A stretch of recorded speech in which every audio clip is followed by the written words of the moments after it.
रहता है और वो अपने स्टडी के लिए, अपनी शिक्षा के लिए गुरुकुल सिस्टम रहता है। जैसे राम भगवान वगैरह पढ़ने गए थे वैसे वो पढ़ने जाता है। बहुत पुरानी बात है, ऐतिहासिक बात है। और जब वहाँ पे जाता है तो वो पूरी एजुकेशन ग्रहण करता है अपने गुरु से, गुरुकुल पद्धति में, और उसकी शिक्षा पूरी तरह से कंप्लीट हो जाती है। जब कंप्लीट हो जाती है उसकी शिक्षा, तो आखिरी दिन शिष्य गुरु से पूछता है क्या मेरी एजुकेशन कंप्लीट हो गई है, मैं जा रहा हूँ। तो गुरु बोलता है कि चलो एक आखिरी सवाल पूछ लो, अगर तुम्हारे दिलो दिमाग में कोई कंफ्यूजन होगा, कोई बात रह गई होगी तो तुम एक सवाल पूछ सकते हो, एक आखिरी सवाल पूछ लो। तो शिष्य पूछता है कि गुरुदेव जीवन का मूल्य क्या है, what is the value of our life, हमारे जीवन का मूल्य क्या है। तो गुरु उसको एक पत्थर देते हैं। गुरु एक पत्थर देते हैं और पत्थर देते हैं और बोलते हैं कि तुम मार्केट में इस पत्थर को लेके जाओ और कम से कम 4 जगह में जाना, और 4 जगह जाने के बाद वहां पे अलग अलग पूछना कि इस पत्थर के बदले तुमको क्या दे सकता है, जो चीज बेच रहा है उससे वो चीज मांगना। शिष्य उस पत्थर को लेकर जाता है। सबसे पहले वो जाता है लाल भाजी की दुकान पे। लाल भाजी जानते हैं ना आप सब लोग? लाल भाजी की दुकान पे जाके बोलता है ये पत्थर के बदले केजूरी देवे। तो बोलता है कि मैं इम्पोर्टेंट पत्थर है, देखता है पत्थर को, उसको लगता है थोड़ा इम्पोर्टेंट पत्थर है। और फिर उसके बाद बोलता है कि मैं तुम्हें सोने की अंगूठी दे सकता हूँ इस पत्थर के बदले। और चौथे दुकान जाता है जब शिष्य, तो आता है हीरे के जौहरी की दुकान आता है। जैसे ही वो पत्थर को लेकर जाता है, हीरे का जौहरी तुरंत लपक कर पकड़ लेता है उसको और बोलता है कि तुमको कहाँ से मिला पत्थर। तो बोलता है मेरे गुरुजी ने दिया है, इसके बदले तुम क्या दे सकते हो ये बता दो।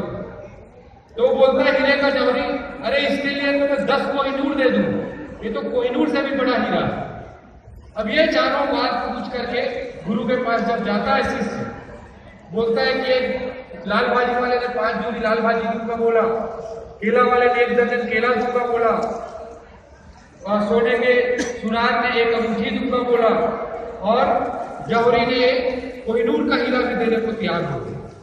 तो गुरु बोलता है शिष्य को कि बेटा जीवन भी ऐसा है, जीवन को जिस नजरिए से देखोगे उसकी वैल्यू उतनी ही है। जीवन को या तो 5 जोड़ी लाल भाजी समझ कर बर्बाद कर दो, जीवन को 1 दर्जन केला समझ कर बर्बाद कर दो, सोने की अंगूठी समझ कर थोड़ा बहुत उसका महत्व मान लो, या कोहिनूर हीरा समझ करके उसको बहुत महत्वपूर्ण मान लो। तो दोस्तों जीवन को हम जैसे नजरिए से देखेंगे उसका मूल्य उतना ही है। तो मैं मानता हूं कि हम सब यहाँ पे युवा शक्ति मौजूद है, सारे युवा हमारे बीच आए हुए हैं, और इस देश की 65% आबादी युवा आबादी है।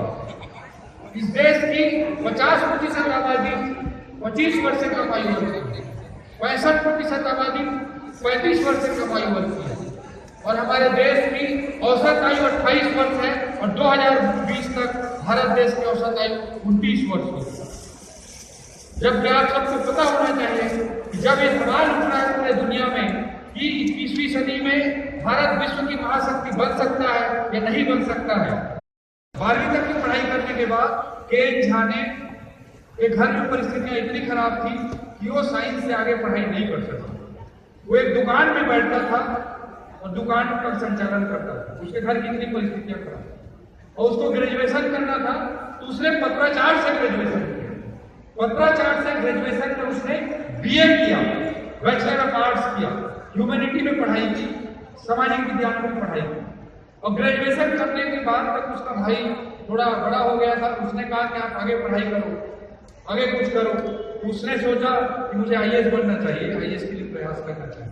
बिहार के हर एक को कीड़ा होता है एक बार आईएएस के